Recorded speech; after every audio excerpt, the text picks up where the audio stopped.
So, hi everyone, my name is Alexander, and first of all, I would like to start off with saying thank you to Masha for organizing this amazing event and making this happen. So, she did a really great job.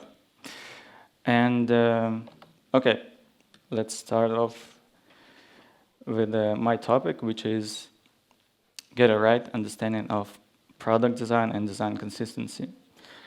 And short intro on why I decided to make this exactly topic. So in the last couple of years, I've seen a lot of different conferences and speeches about exactly this stuff, like product design and consistency. But I was thinking that the only thing these speakers always miss is that, of course, they mostly speak about their own experience, their background, like tools, methodologies, and teams, how to grow teams.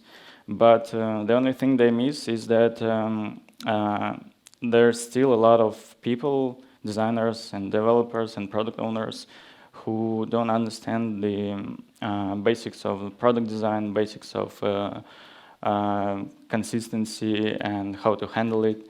So I decided to start from the scratch and speak about it like from the very basics. A little bit about me. I'm more than 7 years in design. I started with like mostly visual design, illustrations, and then joined a couple of big agencies in Moscow working on huge e-commerce and projects and banks as well. And then I moved to product design on this side. And then joined REVOLUT, worked with different teams at REVOLUT, and also ran small lectures at British Higher School of Arts and Design in Moscow. So if anyone wants to study design, I highly recommend this place. It's not a promotion. So yeah, and this is like a bit of my work from REVOLUT. And as I said, I started REVOLUT when it was like a small company, around 50 people. Now we're more than 1,500. And I evolved my process with the company. So, for example, here you can see I was working at different features like budgeting, analytics, because I was as a designer in core team. Then I switched to customer experience team, which is chat with agents and help section and everything to help you resolve any issues you experience with the banking. So okay, let's start with the main theme. And before digging deep into design and consistency, I would like to speak more about like what is a product. And let's not invent anything, just go to Wikipedia, and what it says that it's anything that can be offered to a market to satisfy the desire or need of a customer. So basically it works for any type of product, like digital product and offline one. This statement works for them well. And but there are a few different types or stages of digital products as they evolved through time. So let's see the evolution of products. It's not quite a timeline because we can see all these types of products now. But the matter of time is that their market share changed through time.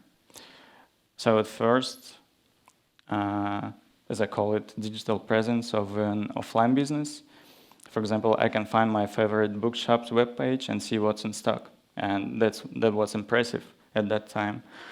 Another example is the earliest version of Apple website, which didn't have a lot of things to do online. You can just look all their news and line of products and so on, but you didn't have enough things to do on this website.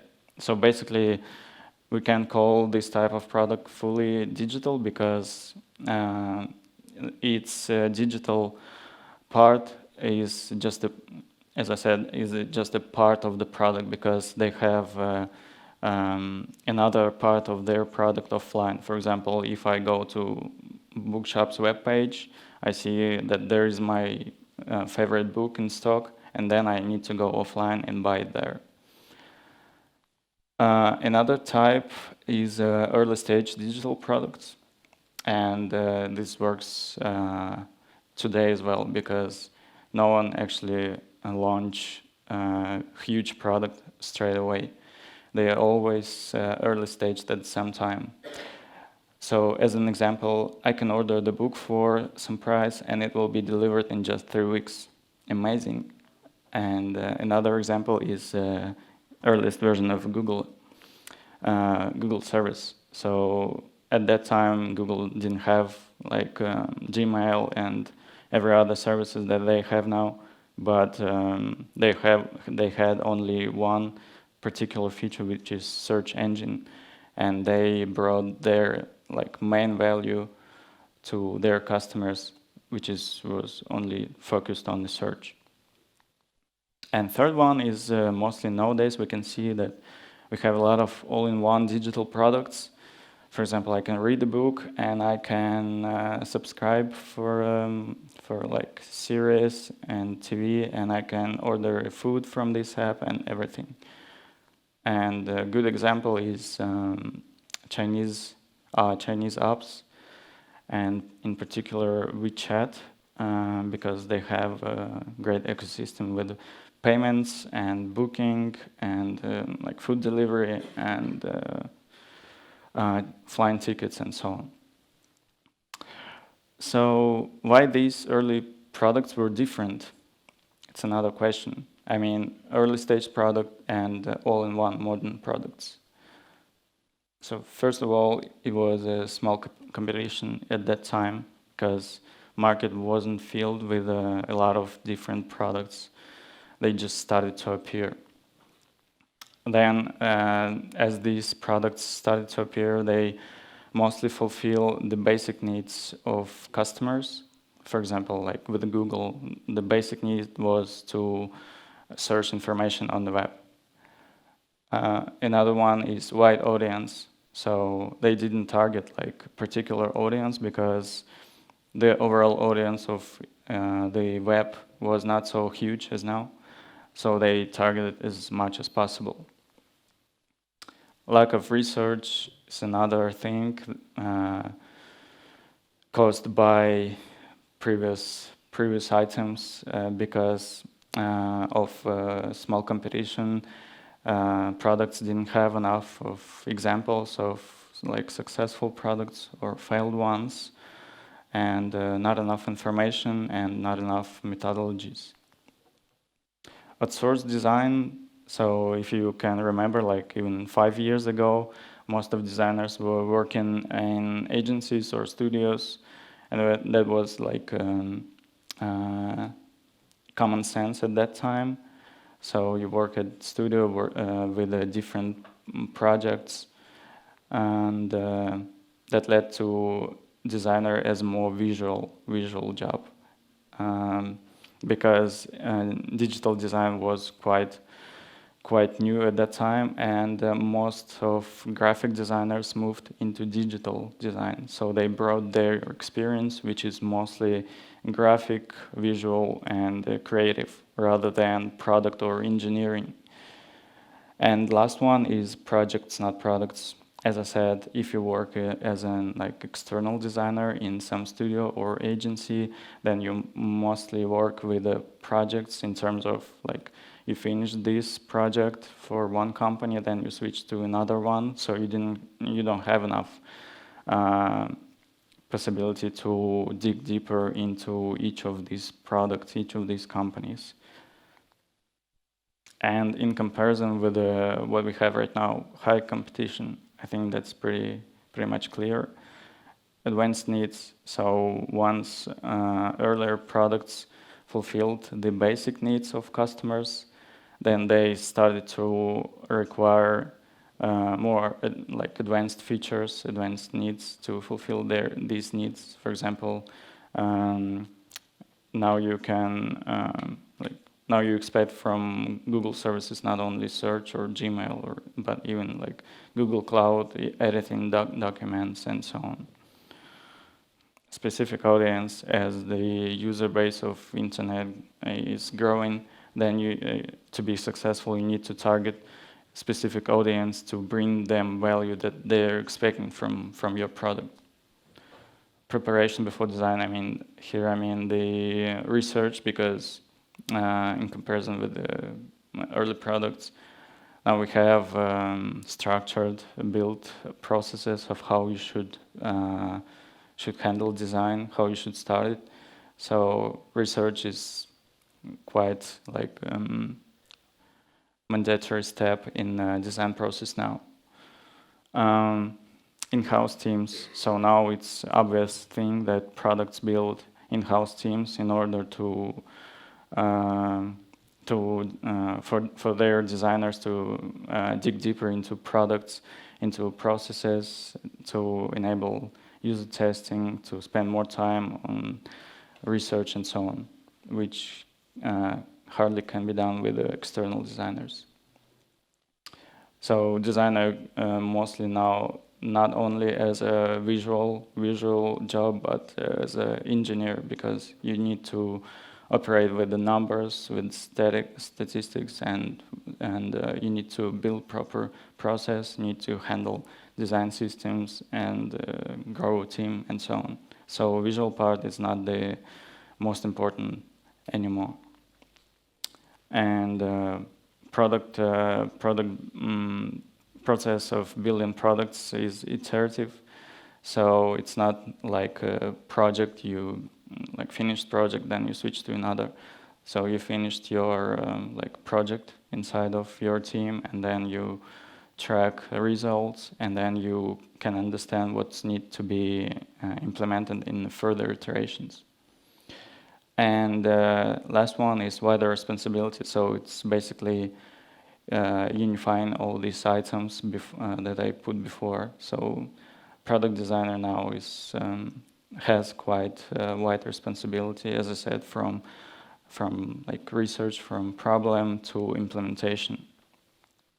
As a comparison, we can see the difference between like very first REVOLUT version and what we have right now. So first version pretty much had exchange, top-up, and transfer features and card, which is pretty basic now, but at that time was innovative. And now we have a lot of different stuff like savings, lounges, insurance, credit, investments, and so on.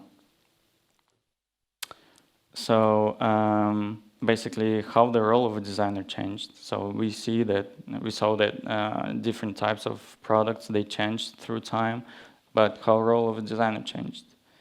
So basically, this is a UX UI designer, which is obviously which does user experience and user interfaces, but product designer starts their work before that and finish it after that. So basically, the main points here is, as a product designer, you need to start with the problem definition to understand what we need to solve now.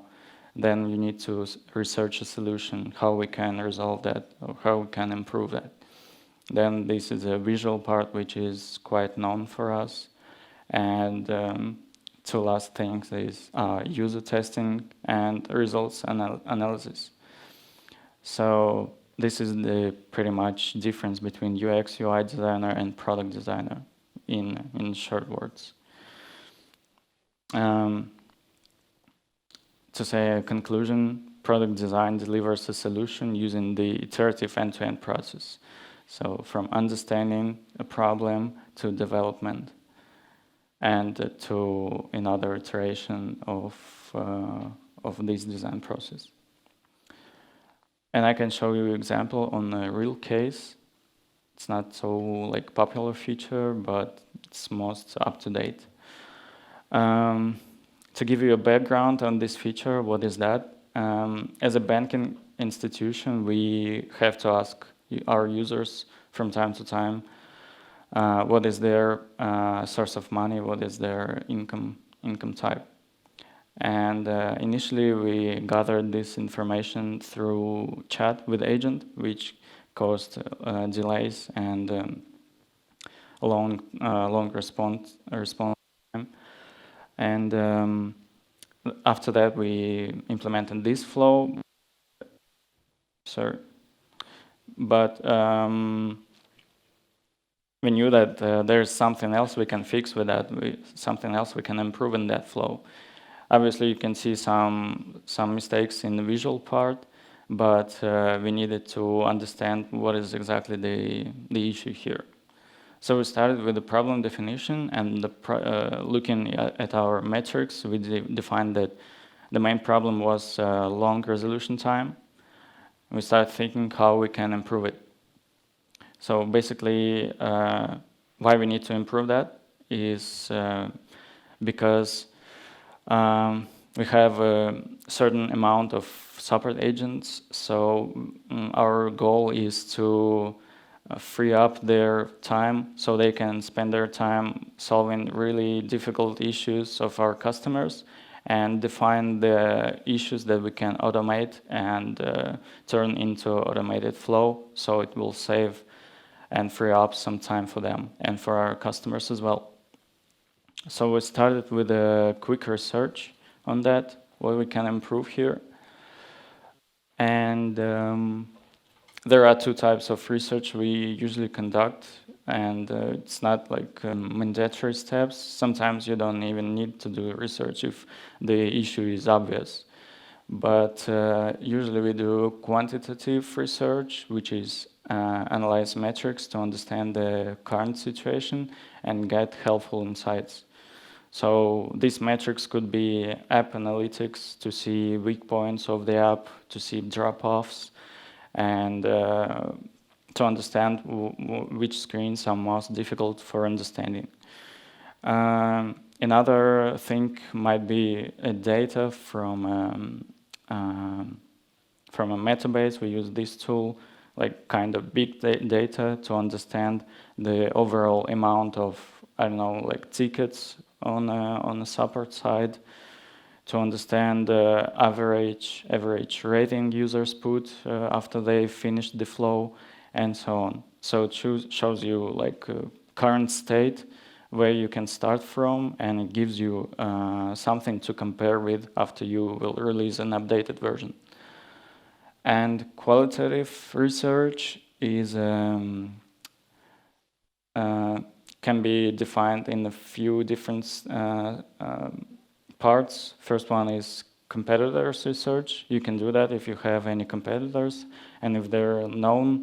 For example, I couldn't do competitors research on this flow because it's quite rare that you can face this flow. So you need to make large amounts of transactions, and then you will trigger this flow, and you can find it on the web. So another thing which I've done is interviews with customers or other ways of getting the feedback.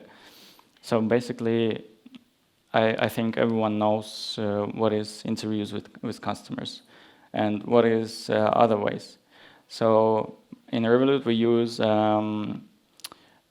survey. So after you completed certain flow, mostly around customer experience, like you submitted your source of income, or you had a chat with the agent for some other reason, then we send you an email where we ask you, like, please rate your experience, please give us some insights if there are some, if you have.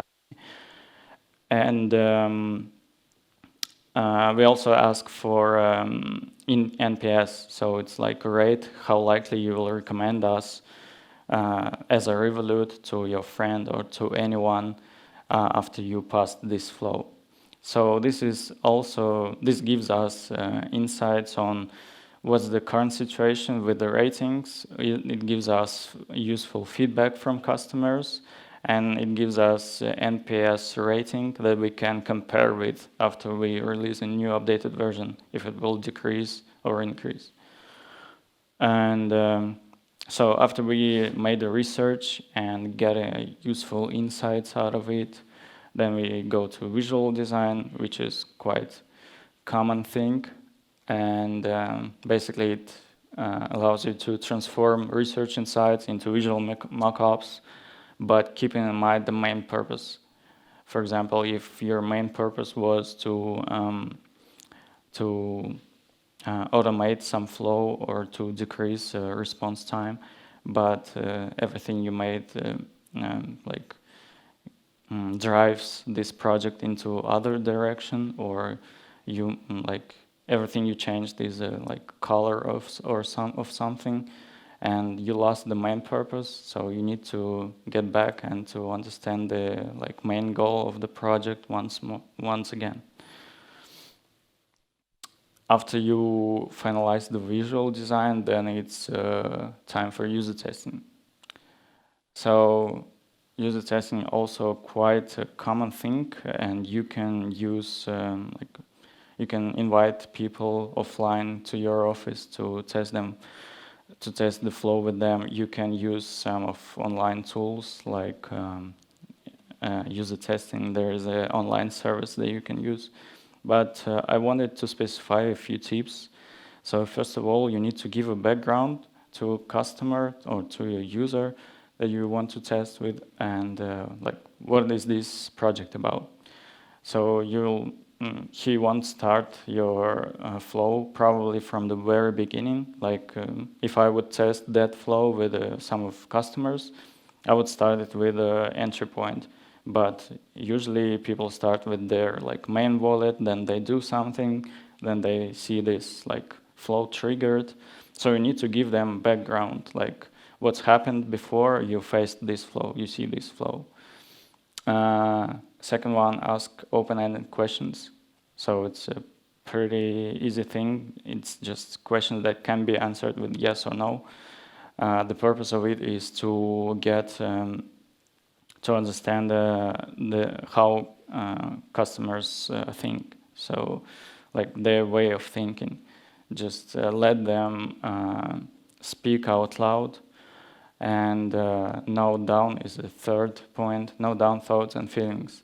So ask always to speak out loud, not just look at the device and do something by himself.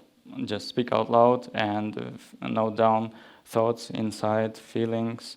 And usually I do all this user testing not just by myself. I include the product owner or some other helpful role like analytics or analytic or researcher if you have them. So this other guy can note down thoughts and feelings and everything that user saying, but I can see what's actually happening on the screen.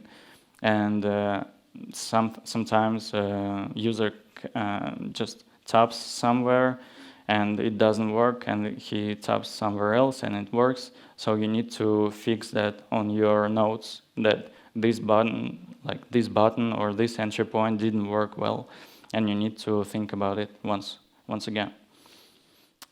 After user testing is done, then it's time for results.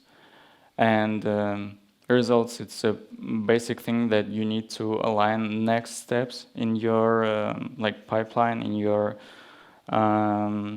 plans for this feature or for these products according to new metrics. And one advice I can give you here is to just give it a little time. Once you implemented new flow and when it's working, then you need to give it a bit time, especially when it comes to apps, because not everyone can upload a new version of your app, and not everyone can face this flow at the same time as you implemented it. It depends on the project, depends on the product itself, but you need to give some time, for example, around a couple of weeks, And also it will free up your mind so you can look at your designs with a fresh view. And here's what we came to is basically we improved some things on the entry point screen. We improved understanding of what user can do because his account kind of limited. Then we improved the screen where you can upload your information about primary source of money or secondary source. So it's everything on one screen. You can see like this is my source, this is my amount, and this is documents that I require to upload. We also decreased the amount of options here because when you see a lot of options, then you struggle with which one to choose, especially if multiple options work for you. And lastly, we made it clear on what's going on right now. For example, you uploaded source of income, and then you need to see what's its status. So it's under review, or it's declined, or it's required more information, or it's completed, and so on. So this is a quick overview of the whole design process. And then come into design consistency. So it's like maybe it's rough to start working on to start speaking on consistency right now. But if you didn't understand anything about the design process, feel free to ask. But I just want to cover the like very basic things here. So what is design consistency? We understood what is design process and which types of products we have. What's the difference between UX, UI, and product design? So consistency. So when I think about consistency, I remember this picture, and most of the people think that this is like perfect consistency. You see the same buildings and everything aligned to like initial design, perfect. What it actually is. And when we speak about consistency, it's a matter of from what perspective are we speaking. And there are a few of them. For example, for a customer of your product, it's the way a product looks and feels, so I can understand what's going on now and what will happen next. So it means like your product, your designs are pretty much clear for me, and also I learned some patterns from your previous designs, from like previous flows. So I learned these patterns, and now I can understand what will happen next. For a designer or a developer or whatever, it's the way of building a product when new parts could be combined out of existing ones. So it's mainly like speaking of a tool. Like I prepare the tool, which consists of different parts, and I can just grab it and combine a new product or a new flow out of these parts.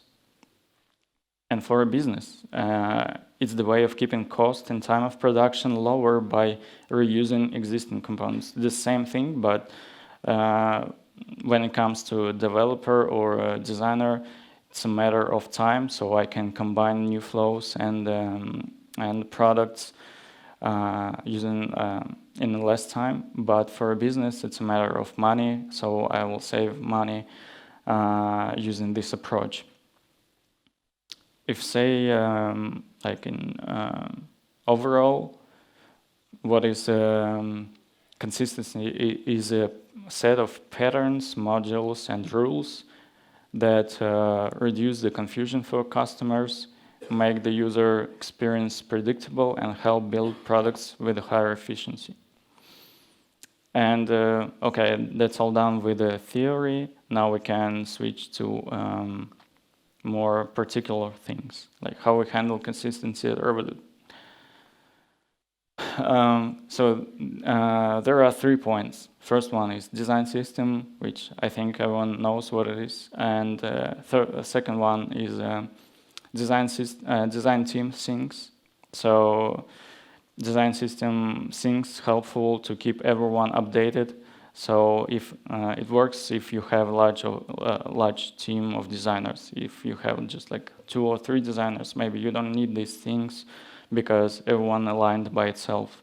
But if you have a large team, then you need to align everyone on your team, what's going on, what are you working on, and like share ideas, share feedback, and so on. And third one is a proper process, which is probably the most important thing here. So, for example, here in REVOLUT we have a small dedicated design system team, which is not like built from only like guys who do design system. It's built out of different designers from other teams. And what we've done here is that after realizing that process of submitting new components to the design system, submitting new rules, changing, and it should be like well described. Sorry, should be well described for anyone on the team. For example, you have a design system team out of like 2 or 3 guys, and they need to make it clear for anyone how to submit a new component, how to change it, how to implement a new like rule in the overall design product design process, and so on. So basically, it's also very helpful for product owners who from time to time at REVOLUT spot some inconsistencies or they require some change to a component. So it's helpful for them to use this process so they can submit like requisition or submit a change that their team requires. Okay, we've done with the like overall keeping consistency stuff. What's the difference between UIKit and design system then? Because first thing was a design system, and I like didn't speak much about it on purpose. So what is the difference? This question also came to my mind after I've seen a lot of conferences on design systems and realizing that basically it's no other than maybe advanced UIKit, but people keep saying that this is a design system. So what it is in my perspective. So UIKit is a set of components that's all clear. Visual styles like text styles, colors, and so on. And layouts. Like maybe it's more relevant for web-based products because we don't have a lot of like layouts on mobile. But anyway. And when it comes to design system, it includes everything that was mentioned in UIKit, but design system, first of all, in my opinion, starts with documentation. So you need to documentate everything which is placed in the UIKit, how to use these components, when to use these visual styles, and what's the difference between different layout, what is the use cases. Second one is tone of voice. It's mainly for copywriting. And this is how you speak to your customers in interfaces, in social media, and so on. So it's like basic rules or examples and do's and don'ts. Platform guidelines. So I included that because some products decline some of the platform guidelines, for example, iOS, when it comes to, I don't know, bottom sheets or anything similar. Different products start to implement their own solutions, so you need to document that as well. So, for example, like give an example, when I click here, then I see a bottom sheet, but it works not as in native iOS app, but it works differently, so you need to explain and document it. And principles. So principles is like very basic thing where you and your design team and the product owners decide on what to do in different cases. For example, there's always debate about what to do in the flow, like bigger amount of screens, but they're less cluttered, or more cluttered, but less amount of steps in the flow. So to avoid these debates, you need to define these principles and know them down in the design system. Interaction patterns, it's also similar to like visual styles, but if you have some unusual interactions or animations, mostly for apps, then you need to give an example again, how to use them, when to use them, and how to implement. So this is basically it for a design system. It just, in short, it unifies visual stuff, which is mostly UIKit, with more like documentational stuff and explanatory. So design system will help you to onboard new designers quicker, so you don't have to like teach them when to use these components, which principles do you have. So you will just open this link, like share it with him, and there's everything basically they need to know. A few examples of design system, how we do it in Revolut. It's still in, as you know, it's still work in progress, but I can share something with you. So basically, this is the like advanced UI kit that we implemented recently, because previously we had just a bunch of like components on one page, which didn't work really good. So we decided to split everything by different pages. And for example, here's navbar, and we split it onto different sections, like regular navbar and different states for it, and like navbar for transaction details and what's their behavior. For example, our navbar has a shadow on scroll, so we need to point it out here. So it's kind of example of interaction. And here are like ready to use components, so you can just grab them and use in your designs. If you want to change something, you can change it in master component, but all these components made out of this master. Another example is like push or SMS message notifications. So here again, push, SMS, example of how it can look, and you can reuse it in your flow right away. So it will like decrease the time on like constructing this screen from scratch, and also different types of push messages. For example, regular one and a rich push message when you like make a long tap on it. And this is like quite previous version of documentation that we had. We used the Zero Hate tool for that, and at that time we used Sketch. So don't believe it now, we use Figma. And so what we've done here is we described like a lot of stuff. You can see here like basics, design process, styles, components, everything described. Most interesting part is regarding design process. So that's on. Sorry. Okay. Yeah, so this is like mostly the thing that you need to explain in words and share it with your team. It's not something you can like put an example of a component and then how to use that. Design process is something like in the air, so you need to understand it in words.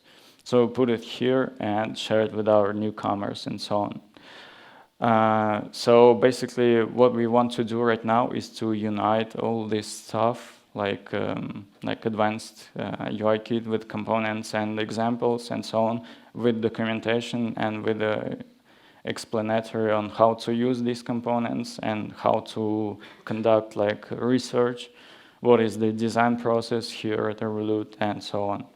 So at the moment we have like 2 different tools for that, but we want to unite that. So again, to simplify things, so you can just share one link with a new designer and that's it. So that's pretty much it from my side. Hope it was useful, and feel free to ask questions, and also feel free to approach me on some social medias.